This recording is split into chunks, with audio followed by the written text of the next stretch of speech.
Okay, so here it's a comparative imaging trial head-to-head.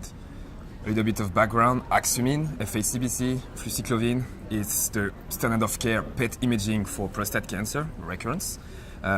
It shows where the increased amino acid metabolism is, such as in the prostate cancer cells. That's the current standard of care since 2016. Now we have this new PSMA PET-CT technique, a research scan that can also show where is prostate cancer cells, this time by targeting a protein that is called PSMA, prostate-specific membrane antigen, at the surface of the cells.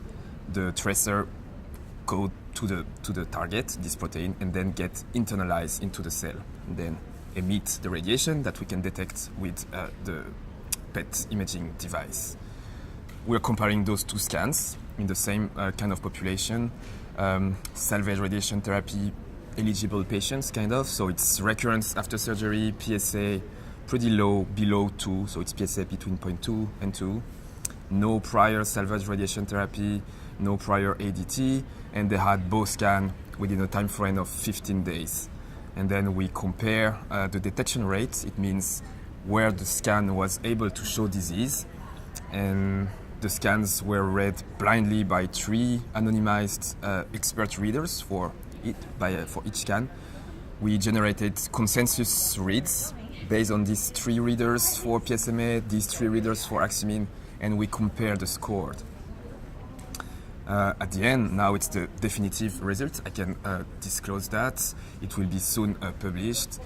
PSMA, the primary endpoint was met. Primary endpoint was a difference of more than 20% of detection rate between the 2 scans.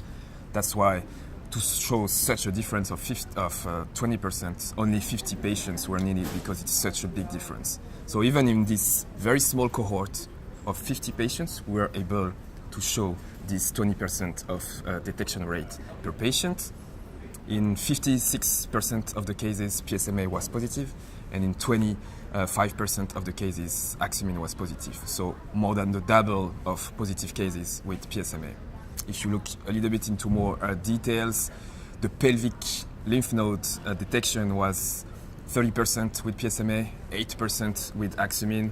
This has a major impact on for focused metastatic therapy, such as surgery or radiation therapy, and also the extrapelvic disease was detected in 16% of the cases with PSMA and in 0% with Axumin. Because of this consensus read, the Axumin readers were not able to find an agreement for extrapelvic metastatic disease detection.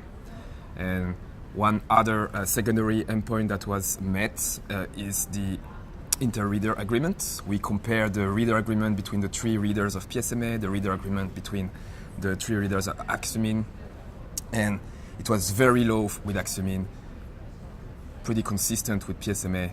It shows that PSMA is much easier to read because you have a much higher lesion to background ratio, so it's positive, easy to say, whereas Axumin, it's more difficult to read. The difference between normal and pathological uptake is less obvious, and so that's why the inter-agreement is lower with Axumin.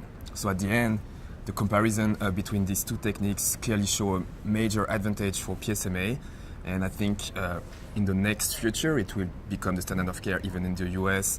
Some companies such as Progenics are trying to put on the market the F18 targeting PSMA probe, the PYL, and also some individual institutions such as UCLA, UCSF, or University of Michigan are directly applying for an NDA to the FDA for the Gallium-1 PSMA-11.